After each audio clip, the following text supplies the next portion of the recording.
I pray that after this, our faith will increase and power will increase in our lives. Gusto kong maano natin ngayon that tatlong P ang pag-uusapan natin, the person, the promise, and the power. No? Tatlong P, yan ang wonder-working power. Do you want to receive your miracles? Nag-miracle seed, tayo, no? Naglagay tayo ng miracle seeds sa ating envelope. So, how can that work? No? How do miracles work? So yung una, yes, yung una, the person. Wala akong no? So I have to depend on for God's, I can't see it here, Pastor Chris. How do,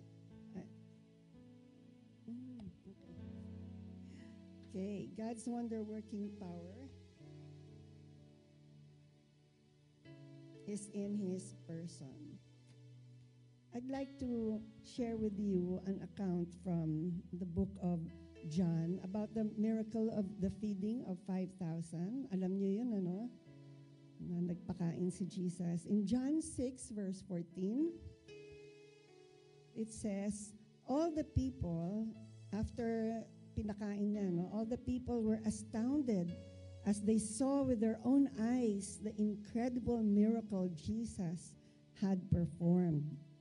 Kaya nga lang, sabi ni Jesus, knowing that they were about to take Him and make Him their king by force, Jesus quickly left and went up to the mountainside alone. Ang sa ibang version nakalagay, Jesus hid from them. Nagtago si Jesus. Ayaw niya itong mga taong to na hinahabol siya. Diba? Bakit kaya? When they finally, next,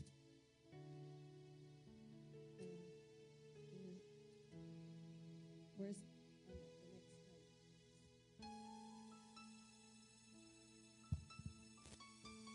I don't know how to do that. That's the ending. Earl. Okay, verse 25, when they finally found Jesus, kasi nagtago nga siya, they asked Him, Teacher, how did you get here? And Jesus replied, let me make this very clear. You came looking for me because I fed you by a miracle, not because you believe in me. In other words, if we want a miracle, we have to focus on the person, si Jesus. Do you really love Jesus? Kasi mabibisto tayo ni Jesus. Bistado tayo eh. Nandito kayo for the miracle. Nandito ka nagpe-pray ka for the blessing. But do you really love me? Yun ang tanong, di ba? Kaya nga, if not, Jesus will hide from us. Tatago lang siya and bakit hindi ko maramdaman ang Diyos? Bakit parang ang layo niya? Kasi alam niya na hindi siya ang ating hinahanap. So ngayon, ang ating is, we want a miracle. Let us pause for a moment and say, kilala ko siguro mga 3/4 of you and alam ko lahat ng kakilala ko, mga God seeker, God lover. Kaya, hindi kayo ito, amen? You are seekers of the person. You are lovers of the person. So, praise God. Next, yung promise, yung second principle. God's wonder-working power is in His promise. So may promise si God and we have to believe in that promise. Ano yung promise niya? Let's read. This is the wonder-working power that Jesus becomes our very life. John 6 pa rin to, the same chapter. In verse 57, ano nakalagay? The Father of life, Jesus said, sent me, and He is my life. In the same way, the one who feeds upon me, I will become his life. I am the living bread that comes from heaven. Eat this bread and you will live forever. Mga kapatid, Ano, sabihin niyo nga, Jesus has become my very life. Yung buhay mo, si Jesus, yung buhay ni Jesus yan. Amen? If you eat of me, sabi nga, if you eat this bread that comes from heaven, Jesus becomes your very life. And that means the wonder-working power of Jesus is in you, is in us, and everything is possible. And to me, this is so exciting, and yet, let's break it down. Anong ibig sabihin that Jesus is my very life? Yung identity mo, you now belong to Jesus. Amen? So, in all your decisions, dapat si Jesus ang consideration natin. Anong sasabihin ni Jesus? Okay ba kay Jesus to? Because you belong to Him. And then, you are rooted in Christ. He is your very life. I am sustained by Jesus. So sabihin niyo nga, I belong to Jesus. I am sustained by Jesus. And you get your significance from Jesus. How? If you do what Jesus wants you to do. Kaya importante dito sa atin sa Windwatch, we inquire of the Lord. Meron tayong gifts of prophecy that God can reveal. Pwede nang sabihin sa iyo kung what He wants you to do. Because every time He tells you what to do and you do it, you will be significant. Amen? Ang buhay mo ay may significance. Hindi yung kung ano-ano lang ginagawa mo. Wala namang walang kabuluhan, walang sense. Diba? But we want to be significant. And Jesus becomes your anchor. In other words, I shall not be moved. Hindi ako matitinag. Hindi ako bibigay. Kahit ano pang mangyari. Amen? Kahit na nakakashock na sa buhay, no? I shall not be moved. Tingnan mo nga si ating kapatid na si Gary, yung testimony niya. It's magiging drug addict ka, that's so hard to overcome. Pero sabi nga niya, because of Jesus, I shall not be moved. Hindi ako matitinag. Nai-inlove ka kay Jesus now is your very life. Kaya nga sabi niya sa Galatians, di ba? The life I live by faith in the Son of God. I no longer live, but Christ lives in me. And kung ano yung gusto niya, gusto mo din. Kung ano ayaw niya, ayaw mo din. Amen. And He is your security. And this is my favorite point, that our security comes from the fact that Jesus loves you. Ano ba na mangyari? Magsasucceed ba ako? Tama ba ako? Naku, nagsin ako, nagkamali ako. Well, whatever happens, Jesus loves you. Kung minsan nakakatakot na yung mga nangyayari sa atin, Lord, itong problema ko sobra na. Amen. But Jesus loves you. Lord, itong problema ko, ako yung may kasalanan. Ako yung gumawa ng mali, but Jesus loves you. Amen. So, lahat kayo, halos lahat na marunong magmahal. Naka-experience na tayo how to love, especially the parents, the way you love your children.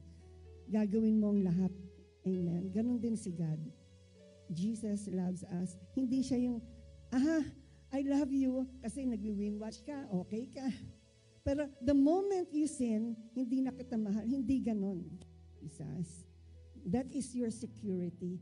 That no matter what happens, no matter what you do or what you have done, Jesus, lapit ka lang sa Kanya. His love is your security. Amen? So that's the promise. Ano pa? Maraming nagalit dun sa mga sinabi ni Jesus that I am the bread, you eat of me, and I'm going to be your very life. So let's look at the next slide, please. Maraming nag-reject kay Jesus nung sinabi ngayon. Sabi niya, and when many of Jesus' followers heard these things, it caused a stir That's disgusting, they said. Sa other version sabi, this is a hard teaching. Ayaw namin yan. How could anybody accept it? Without anyone telling him, Jesus knew they were outraged. Galit na galit sila. And told them, are you offended over my teaching? And so from that time on, many of the disciples turned their backs on Jesus and refused to be associated with him. Ano ba yung ayaw nila dun sa teaching na yun? Ayaw nila na Jesus becomes their very life. You know why? They want their own life. They want to lead their own life. Gusto ko yung gusto ko. Gagawin ko yung gusto ko. But may Jesus pa. Gusto ko si Jesus sa blessing. Parang yung the feeding of the 5,000. Pero pagtataguan ka ng source, pagtataguan ka ng Diyos, alam niya kung ano lang ang habol mo. Amen? But if you come to Jesus believing that can we go back to that slide, please, Pearl? Ayan. You belong to Him. You are sustained by Him. Yung bang, hindi ka, hindi, parang iniisip ko, share ko ba? Sige, share ko. Matagal na akong hiniwalayan ng husband ko. Siguro 50 years na siguro. And may ibang family siya. And ang yaman niya. And lagi akong inuudyok. Ba't hindi ka kumuha yung mag-demand ng share mo, etc. Legally, ganyan. But I have to declare, I am sustained by Jesus. Hindi ka maghahabol ng kung sino-sino. I am sustained by Jesus.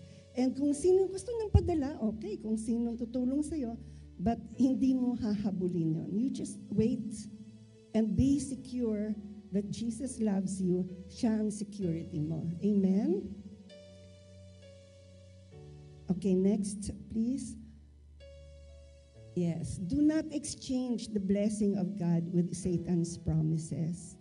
Yung provision, protection, prosperity, prinamis din yan ni Satan kay Jesus eh. Di ba? Sabi ni Satan kay Jesus, command these stones to be turned into loaves of bread. I will provide, parang sabi ni Satan. So, pag ikaw nagkaroon ka ng mga provision, thank you, Lord. Check it out. Is Jesus really your very life? Amen? In protection, sabi ni Satan, kung talagang you are God's son, jump. The angels will protect you. The angels will catch you. So yung mga ganyan, no? It's not only, we have to be sure that the source, the person is Jesus. And even prosperity, Satan promised Jesus, all the kingdoms of the world and all the splendor that goes with it, I will give it to you, Satan said. So mga kapatid, if you run after Jesus, you don't have to run after provision, protection, prosperity. Siya na magpo-provide. Siya na magsusustain. Amen? And lastly, maikli lang tayo kasi magpapakain si Pastor Cookie. Ano yung unang P? The person. Yung pangalawa, the promise. Yung pangatlo, the power. Amen. God's wonder-working power is in His power, not our power. Next slide. How does this work? This power. Let me just share this with you. I-backtrack mo nga muna sandali isang slide. This morning, nakahanda na yung message ko. And then this morning, sa quiet time ko, ang ganda ng quiet time ko. Tapos pag wow, pwede ko itong ending ko sa message ko So pinalitan ko itong portion na ito and I think it's really from God na pinapalitan niya sa akin. So, ano ba yung power na binigay niya sa atin? Next, John 14:12, alam na alam. I tell you this timeless truth, Jesus said, The person who follows me in faith, believing in me, will do the same mighty miracles that I do, even greater miracles. In other words, ano ba itong greater miracles na sinasabi dito ni Jesus that we can do? Kung ano yung mga ginawa and kung ano yung mga pwedeng mangyari sa buhay natin na hindi na nga natin alam, no, na it's not in the Bible, but Jesus is saying, if you believe in Him, we will experience these greater miracles. Amen? And because of the power, no, that He gives us, and it's, sabi nga niya, who follows me in faith. Kaya yung kanta natin kanina, faith, it can move mountains. So tonight, gusto ko kayong turuan tungkol sa faith that can generate power.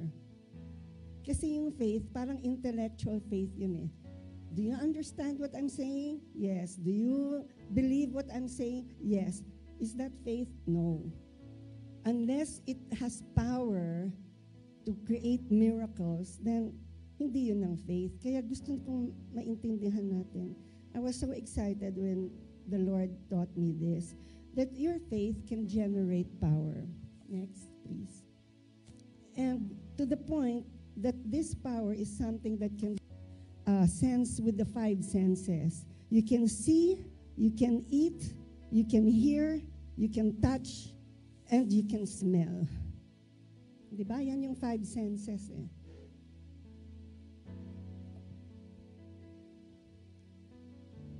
Now, example, this example, I heard it from a pastor.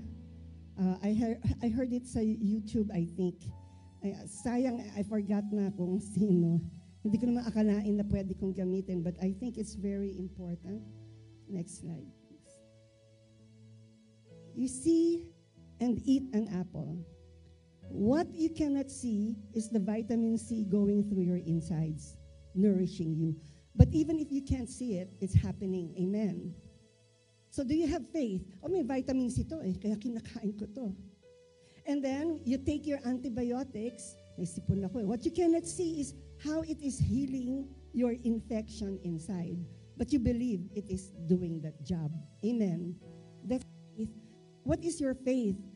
The antibiotic, hindi.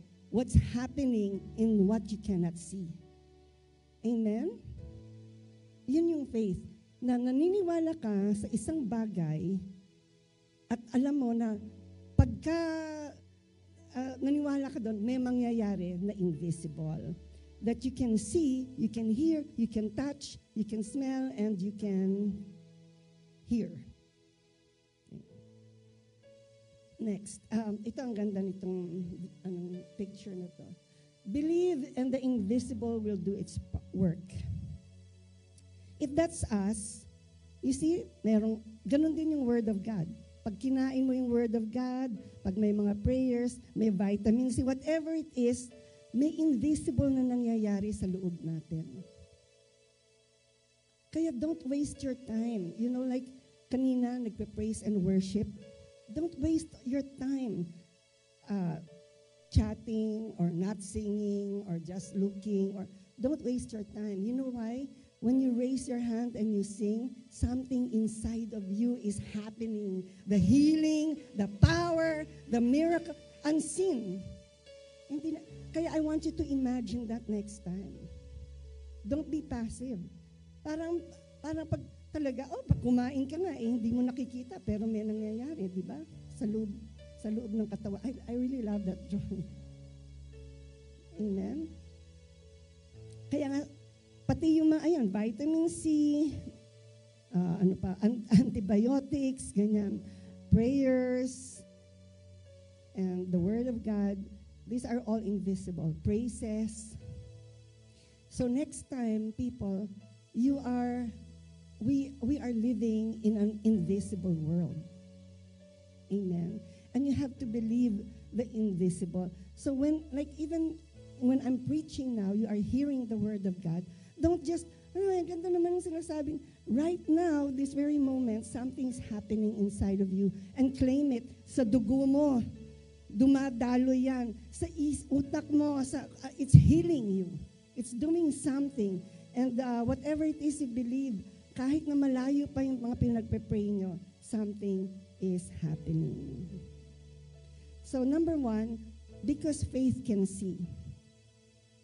In Hebrews 11:1, now faith is the assurance, confirmation of things hoped for. What are the things that you hope for? They are divinely guaranteed. And the evidence of things not seen. The conviction of... So in other words, pag meron tayong ginagawa, meron kang pinapakinggan, dapat nag-i-imagine ka kung ano yung hindi mo nakikita. Yun ang nangyayari. Right now, nagiging healthy ang inyong spirit. Nagkakaroon ng healing. Kung ano man, kung kayo may kasalanan o may kagalit, may cleansing right now. It's happening. That's the invisible. Right? Yun yung faith. So don't just listen to my words. Just be very grateful. Next time when you praise and worship, take advantage. Dapat suwapang ka sa power, saturate ka. Dahil something invisible is happening. Huwag mong sayangin yung oras na kumakanta ka lang. Ganyan. Faith is believing that something is happening, and that is the wonder-working power. 2 Corinthians chapter 4, verse 18. So we look not at the things which are seen. Okay lang yun, nagkakantahan sila. But at the things which are unseen, for the things which are visible are temporal, just brief and fleeting, but the things which are invisible are everlasting and imperishable. So when we are singing, alam yung ginagawa, kung ano yung mga words, yun ang ini-imagine mo na nangyayari sa'yo. Yung invisible, lalo na kung may sakit ka, or you're praying for something, you have to imagine that the power is going there. Amen? So, faith can see. Sabihin mo, I can see. Ano na nga yung lyrics ng faith? I can move. Wow, I can move a mountain and I can do all things through Christ, through strength. I know. That's faith. Amen. Then, next, faith can hear. In Romans 10:70, sabi, consequently, faith comes by hearing and hearing the word of Christ.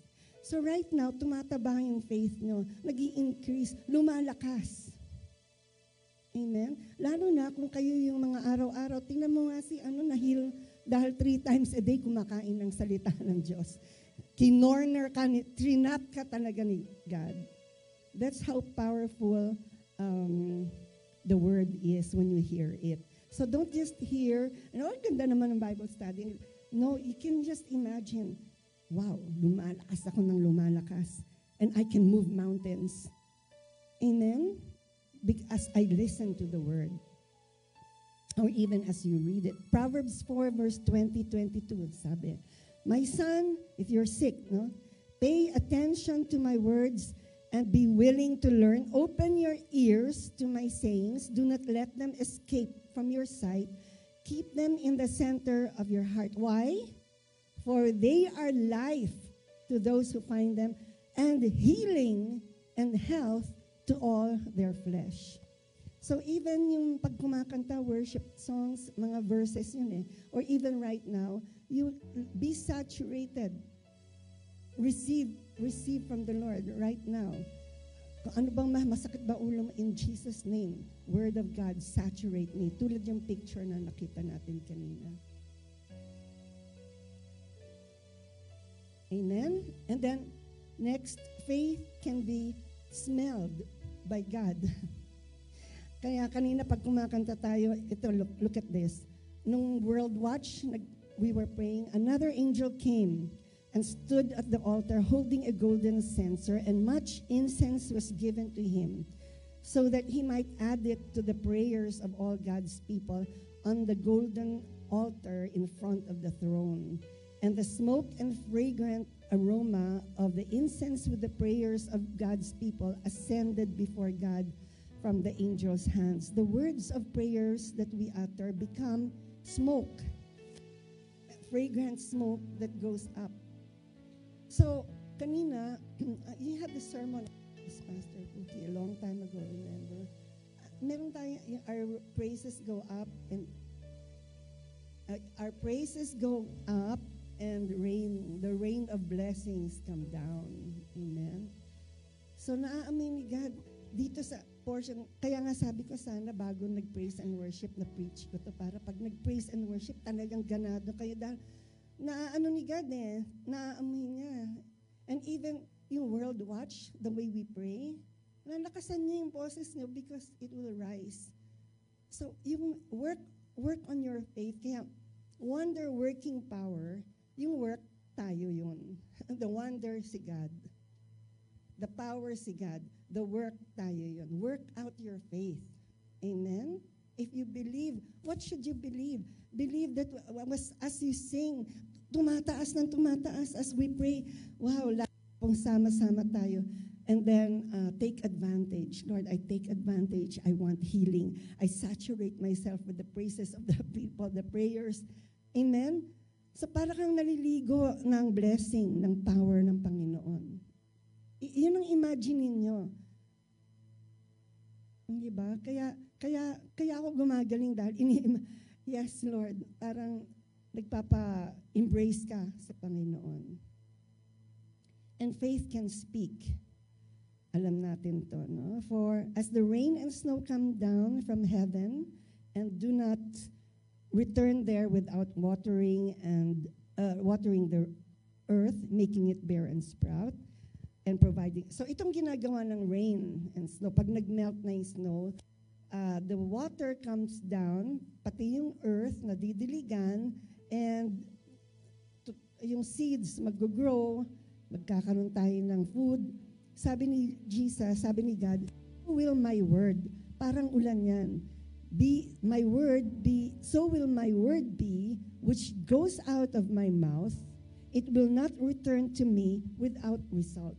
Kaya yung promises niya sa atin, kung ano man ang mga teachings niya sa atin, may resulta yun. Gawin lang natin. Amen? Sabi niya, without accomplishing what I desire, and without succeeding in the matter for which I sent it.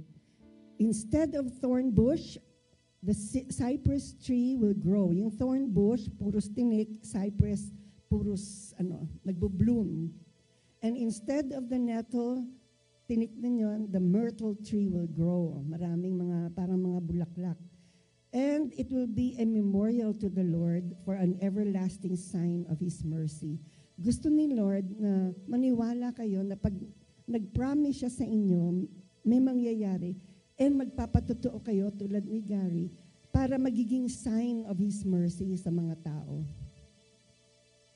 So we're doing all of that. Wind Watch Ministry is a ministry of faith.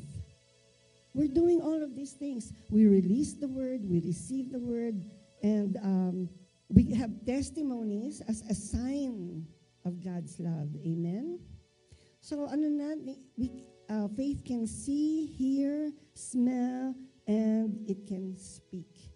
So, whatever you speak, whenever you speak the word, it will not go back empty. So, right now, when I'm speaking this, sinabi ng Lord, sabihin mo sa kanila para may resulta sa kanila. Receive. Ganyan kayo, I receive. Sabihin nyo nga, ganyan yung kamay. Yung kamay nyo, ganyan ninyo, trabaho kayo. Akin yan. Akin yan. Every time you encounter the word, you receive power. Amen? And just like every time you drink your medicine, your vitamins, you believe. Kaya ako lumalakas dahil nagva-vitamin C. Yung mga ganun-ganun. Ganyan din sa salita ng Diyos. Huwag kang tatamad-tamad na nakikinig. You receive. Amen. Amen. Amen. Ang lakas ng nandito. Okay, next please. Faith. That's the fifth one, the last. Mark 5:7. She came up, this sick woman, she came up behind Jesus in the crowd and touched his outer robe, for she thought, if I just touch his clothing, I will get well. Immediately her flow of blood was dried up. She felt in her body, and she knew without any doubt that she was healed of her suffering. Immediately, Jesus, recognizing in himself, teka, power had gone out from me. Parang may lumabas na power. May nagnakaw ng power ko. And he turned around in the crowd, who touched my clothes? Then Jesus said to her, so inamin niya, nag-raise ng hand, ako po. Then Jesus said to her, daughter, your faith has restored you to health. Go in peace and be healed from your suffering. Do you know that Jesus doesn't even know? Jesus did not even know who touched him. And yet, every time you pray and touch the Lord, busy si Lord, pinapakinggan niya si Pastor Aaron, nag-uusap sila, hindi kanya narinig. That's okay. Every time you touch him, you receive the power. Amen? The faith can touch. And that's what we do also. We touch, we lay. Tinuruan tayo ni Lord. Lay hands on the sick, and they will be healed. You have to have faith. Then, pagka ginanyan, in Jesus' name, be healed. Let's stretch forth our hand. Yung miracle money natin, miracle seeds, when you raise it up, believe, dadagdagan ni God yan. Paano kaya kami nabibless sa LGI? Bakit? Tagatanggap lang. Nagbibigay kaming miracle seed. Walang empleyado ng LGI ang hindi nagbibigay ng kanilang mga ikapo. Wala. Hindi pwede. Amen? We are firm believers of sowing seeds. Kaya miracles ang kapalit. Amen? So, that's the concept. Nakaka-bless, no? Faith can see, faith can hear, faith can touch, smell, and speak. Can you show that again, yung skeleton? I love that there. Remind yourself right now you are receiving. You are receiving because this is the word of God. You are receiving. Let me see you receive. Let me see you receive. Receive. Receive your miracle, whatever it is. And even yung nilagay natin sa envelopes natin, receive it. It will back to you. More than enough. Amen? Siksik, liglig, at umaapaw. Amen. So, I pray that this will be a good picture for us to always remember. And so lastly, let's go to the next slide. Just do it. Itong five, speak it, hear it, let the prayers be smelled by God, touch, lahat yan gagawin natin para tumaba ang ating faith, para lumakas at lumago ang ating pananampalataya so that when you speak, something will happen. Amen. I'll just end with this testimony of Wendy, one of our wind watcher. I don't know, is she in Facebook? Tingnan mo nga kung nandyan sa I told her. Ito nga, I'll read it to you. Slide, please. I started commanding the winds to stop. Nasa LA siya nung nasusunog. I was outside. It would stop, but just for a few seconds. So in Jesus' name, mag-stop. Tapos, eto na naman, yung winds. No? Then I thought the Holy Spirit is the air we breathe. Holy Pneuma. So I prayed, Holy Spirit, make the wind be still. In Jesus' name. Nakikinig, it was calm. This time it was longer, about 10 to 15 minutes. It was a battle. So I called on the ministering spirits of guardian angels to encamp around about our house. This went on and off for half an hour. Tinatrabaho ang faith. Sabihin mo sa katabi mo, ako hindi tamad. Amen? Ako hindi tamad. I speak it. Amen? So, ganun ang ginawa ni Wendy. Nandyan ba siya? She's in LA. Then, we started getting the alarms to leave. Yung yung mga sirens. We calmly packed even ate dinner while deciding where to go. My heart is so in awe. I remembered our lessons. It was real. The wind fought back, stronger. Pag in Jesus' name, lalabanan ka ng wind. But I affirmed, not by might nor by power, but by the Holy Spirit. I claim the authority in Jesus' name. And Jesus wins. Next. The wind has shifted towards the ocean, away from the burning mountains. Answered prayer. The air quality is good now. We plan to drive back home tonight. Amen. So that's faith in action. And ang sabi niya, thank God for the lessons. Di ba? Faith comes from hearing. Amen. So, hindi, paisi-isi ka lang, nakikinig ka, nagno-notes ka, hindi mo alam kung kailan mo gagamitin, ay magugulat ka na lang, pag gagamitin mo na, it works. Buti na lang, tinuno mo sarili mo. Amen. Amen. So, ito ang, this is the end, the summary. God's working power is in His, let's read, Son. Amen. And sabihin nyo, and His life is in me. So lahat ng yan nasa atin. Happy anniversary to all of us. Amen.